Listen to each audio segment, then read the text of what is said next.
Di sebuah tempat ada kelompok perampok yang bisa mengubah bentuk barang curian untuk diselundupkan tanpa dicurigai.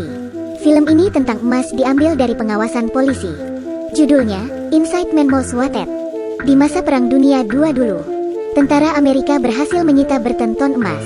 Emas ini dijadikan aset, disimpan di Federal Reserve Bank Amerika Serikat. Waktu berlalu, 1 dekade dilewati dalam sekejap. Sekelompok perampok datang ke Federal Reserve. Mereka menyamar sebagai petugas keamanan, kemudian membunyikan alarm kebakaran dan mengunci pintu, lalu menyandera semua nasabah bank saat itu. Setelah perampok mengambil kendali, sandera disuruh mengenakan pakaian yang sama, dan ponsel mereka diambil. Kemudian pemimpin perampok, Ariela, memanggil manajer untuk membuka kunci brankas. Manajer bank ingin berpura-pura tidak tahu, sampai dia dipukul. Akhirnya semua kunci brankas bank keluar. Dengan bantuan manajer, perampok berhasil ke brankas. Ada emas yang menumpuk seperti bukit. Manajer mengatakan emas itu bernilai ratusan juta. Mereka tidak punya waktu untuk membawa itu. Tetapi yang mereka cari ada di brankas lain. Ini sama sekali bukan emas itu. Ia mengambil kunci dan membuka brankas lama. Inilah yang mereka incar. Tumpukan emas dalam kotak kayu tua. Emas ini didapat ketika Perang Dunia II. Pada saat yang sama polisi juga bergerak. Kepolisian New York dan FBI bekerja sama, memblokir seluruh jalan yang menuju bank.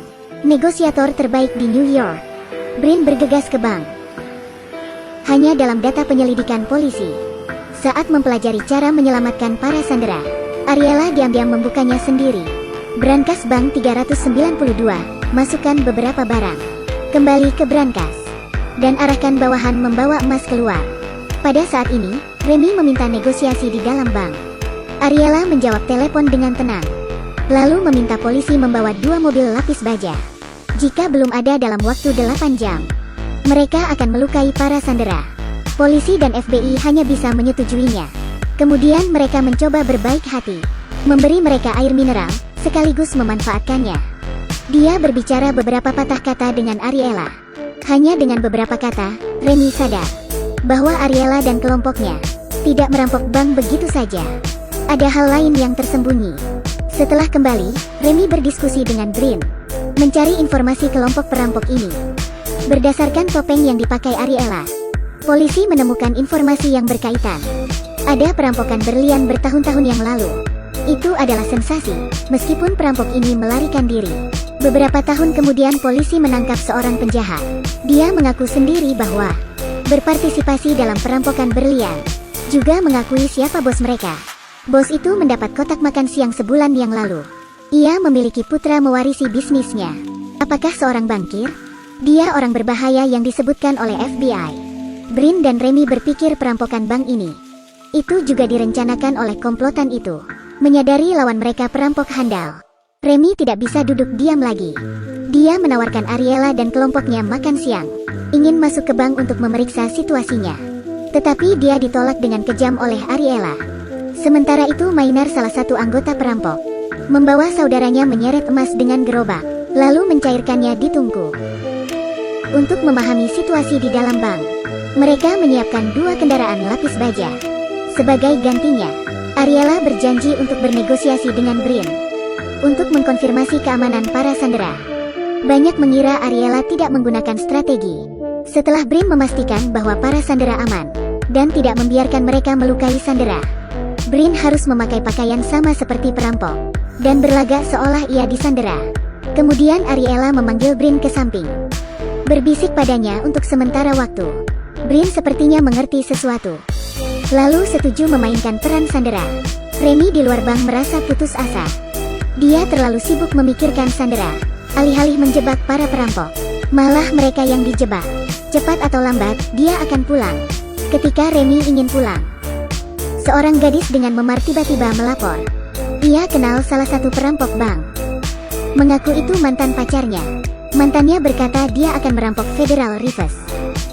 Gadis itu mengira dia hanya bercanda, sampai dia menonton berita hari ini yang dikatakan mantan pacarnya benar. Kemudian ia memberiahu Remy. Mantannya juga membeberkan perampok akan kabur setelah menggali terowongan. Remy dan pihak polisi tidak percaya sama sekali. Dia mengatakan ada sungai di sebelah bank. Jika menggali terowongan, perampok akan menjadi tikus. Gadis itu menjawab bahwa sudut timur laut Bang. Tidak ada airnya sama sekali. Karena ada jalur kereta bawah tanah yang ditinggalkan. Mereka bisa keluar selama ke sudut timur laut. Polisi dan FBI segera menyelidiki tempat itu. Ternyata apa yang dikatakan gadis itu benar. Jadi mereka buru-buru menelepon Bang, ingin memastikan Brin aman. Ariela memberikan telepon itu ke Brin. Hanya beberapa detik pihak polisi berbicara. Ariela sudah menutup teleponnya. Polisi dan FBI pun semakin tertekan. Setelah telepon ditutup, Ariela dan Maynard menerima pesan di handphone di saat yang bersamaan. Bahwa dua polisi menyelinap ke bank dari atap. Tampaknya kelompok perampok ini punya teman polisi. Ariela kemudian mengurung Brin ke brankas. Perampok lain menangkap dua petugas polisi khusus. Ariela memberikan video kepada Remy. Isinya dua polisi khusus ditembak beberapa kali. Polisi yang terluka parah ditendang keluar dari bank. Lalu mengancam jika polisi menyelinap lagi, mereka akan membunuh beberapa sandera. FBI dan polisi pun harus memutar otak. Mereka tidak boleh bertindak gegabah. Setelah menutup telepon, Ariela teringat akan keluarganya. Pria yang mengaku sebagai Brother Black Belly beberapa hari yang lalu datang ke rumahnya dan membawa pergi saudaranya. Lalu meminta Ariela menuruti perintahnya, pergi ke AS untuk mengambil emas. Ariela tidak ingin ada yang terluka. Dietrich hanyalah memainkan peran bos di Kimpoltan. Pemimpin kelompok ini sebenarnya Maynard. Bobby yang menggali terowongan akhirnya berhasil melewati terowongan di sudut timur laut. Ketika dia merasa akan mendapat banyak uang, Maynard menikamnya dari belakang. Ariela kaget melihat kejadian itu. Ia sudah selangkah terlambat. Ariela tahu dia tidak dapat memengaruhi Maynard. Ia pun berbalik dan meninggalkan tempat itu. Pergi ke brankas bank mendatangi Brin. Ariela lalu mengatakan emas dan uang bukan yang ia inginkan. Di matanya kesejahteraan lebih penting.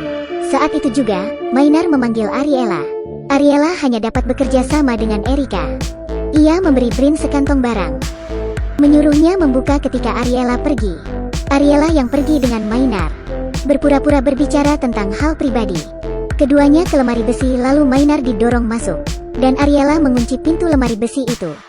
Dia menyuruh Maynard mengambil makan siang. Maynard takut dan memohon bahwa ia tidak akan mengikuti Ariela. Mereka harus cepat selesai. Tiba-tiba ada ledakan. Ternyata Ariela berada dekat dengan sungai.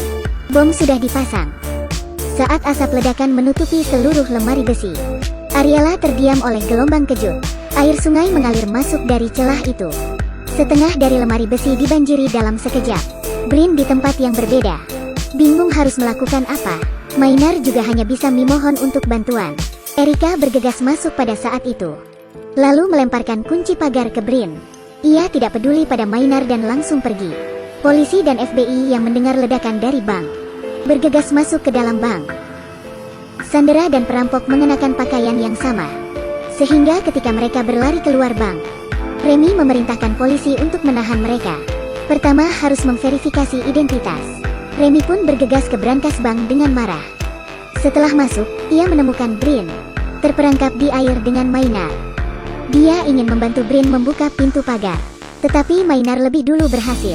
Dia merusak pagarnya hingga berhasil terbuka. Maynard yang bergegas keluar segera ingin membunuh Remy dan Brin. Untungnya, Remy biasa berlatih kungfu Cina. Ia memukul Maynard bolak-balik di dalam air. Brin yang berhasil melarikan diri mengambil emas batangan dan memukul Maynard hingga ia pingsan. Keduanya lalu melarikan diri dan berhasil mengunci pintu. Maynard pun mendapat makan siangnya di dalam air. Di akhir penanganan polisi atas kasus ini, gadis yang memberikan petunjuk hilang. Sebelum pergi ia menulis di papan tulis angka 392. Polisi kebingungan apa maksudnya. Jadi mereka ke bank dan membuka loker 392. Ternyata di loker 392 ada petunjuk yang ditinggalkan Ariela. Barulah mereka sadar jika Ariela dan gadis pelapor itu merupakan saudara. Kemudian Remy mengandalkan petunjuk ini untuk mencari tahu informasi para perampok. Sayangnya tak satu pun yang berhasil ditangkap.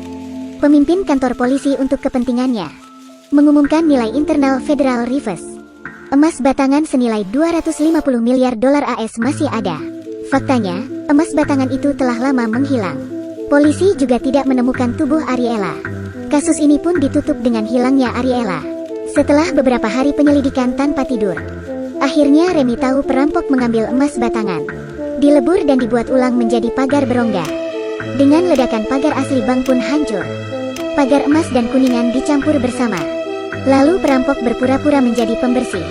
Saat membersihkan sampah di bank, sekaligus membawa emasnya keluar. Adapun alasan Ariela hilang, Remy juga menemukan petunjuk. Ada ventilasi di langit-langit bank. Banyak peralatan yang tersisa di sini. Sepertinya ia bersembunyi di bank sampai pembersih datang, lalu melarikan diri dengan petugas pembersih. Pelarian Ariela membuat polisi sangat tertekan. Ketika akan mengumumkan surat perintah menangkap Ariela, dia menerima pesan teks dari Ariela, mengatakan untuk menemuinya di dermaga. Remy pun meminta polisi bergegas ke dermaga. Pada saat yang sama, Brin juga ke dermaga. Ia tiba lebih awal dan menemukan truk kargo. Membukanya dan menemukan semua emas dari perampokan bank. Tepat ketika Brin hendak menghubungi atasannya untuk mengirimkan emas kembali, Dietrich dengan anak buahnya mengepung Brin. Ia terlihat sangat santai dan mengatakan bahwa mereka sudah menangkap saudaranya Ariela. Dietrich merasa puas seakan ia berhasil.